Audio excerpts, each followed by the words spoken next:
Why is the night of January 19, 1595, the most horrifying and bloodiest night in the history of the Ottoman Empire? On the night of January 19, 1595, an unbearable cold descended upon the city of Istanbul. The Ottoman Sultan Murad III was breathing his last breaths alone on his bed. At the same time, 18 palace servants crept into the rooms of the Sultan's male children and killed them one after the other, using delicate silk cords for strangulation. While these events were unfolding, the Sultana Safiye sat quietly within her private quarters, drinking coffee.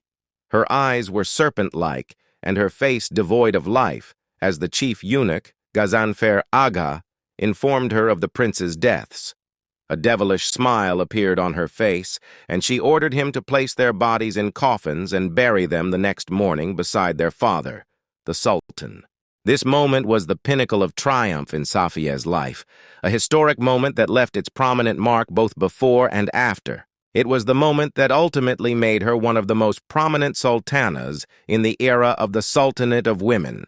This was the era during which the Ottoman Empire was led by a group of skillful concubines who, through their cunning schemes and plans, managed to eclipse the sultans from the House of Osman, thus allowing them to control events and leaving the rulers with the mere title of king without any real meaning.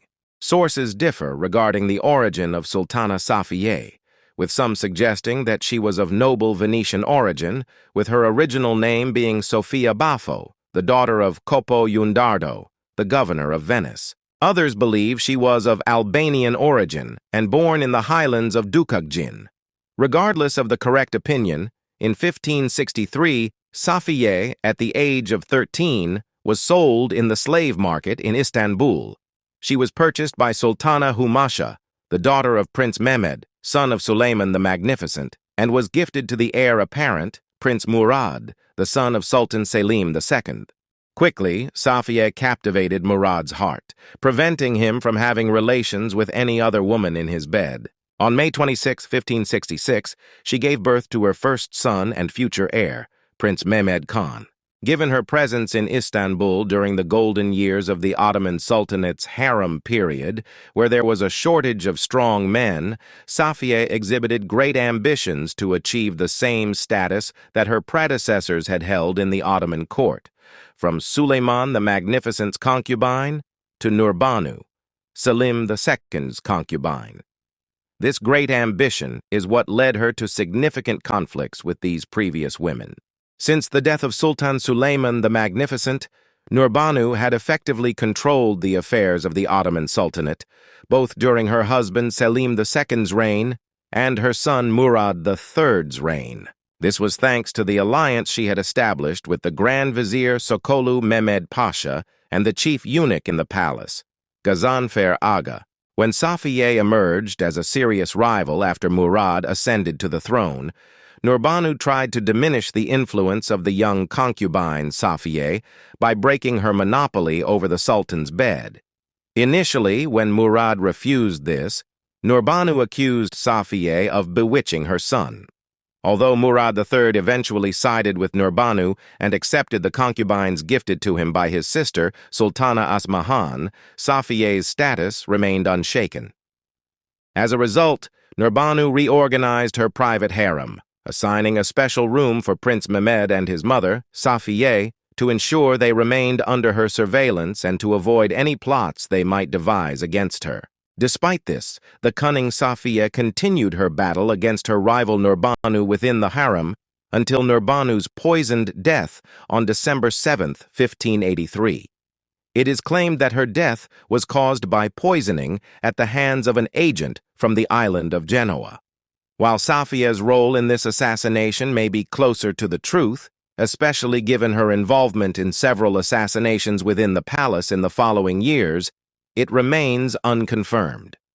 In any case, with the death of Nurbanu and the assassination of Grand Vizier Sokolu in 1579, the way was completely open for Safiye to take her role as a sultana with unlimited influence in the court of her husband, Sultan Murad III.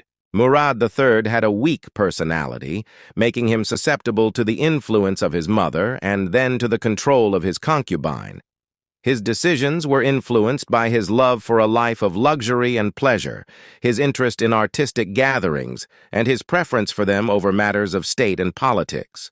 Safiye's political role emerged when Elizabeth I sought an alliance with the Ottoman Sultanate against Spain. The English queen sought Safiye's help due to her influence in the court. Safiye agreed to mediate for the acceptance of the alliance on the condition that England renounce any recognition of submission.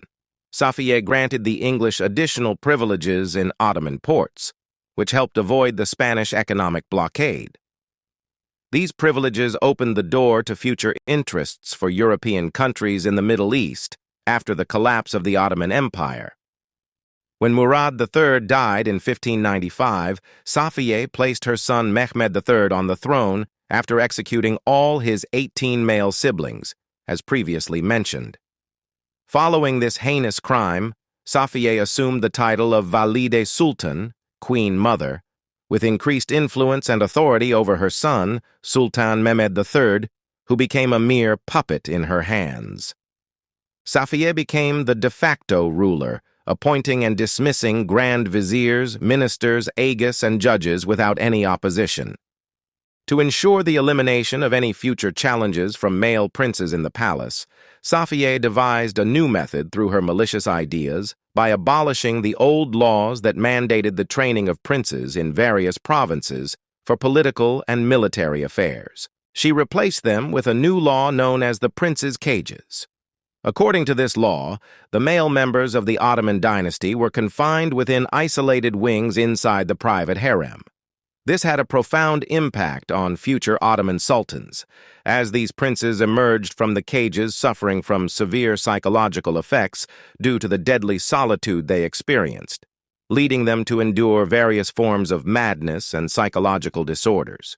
Safiye continued to wield her influence until the death of her son, Sultan Muhammad III, in 1603. When her grandson Sultan Ahmed IV ascended to the throne, he decided to relocate Safiye according to the rules of haremlik to the old palace. She became the mother of the Sultan, Valide Sultan Khandan, but the weak personality of Sultan Khandan opened the way for Safiye to continue influencing the affairs of the Ottoman Sultanate.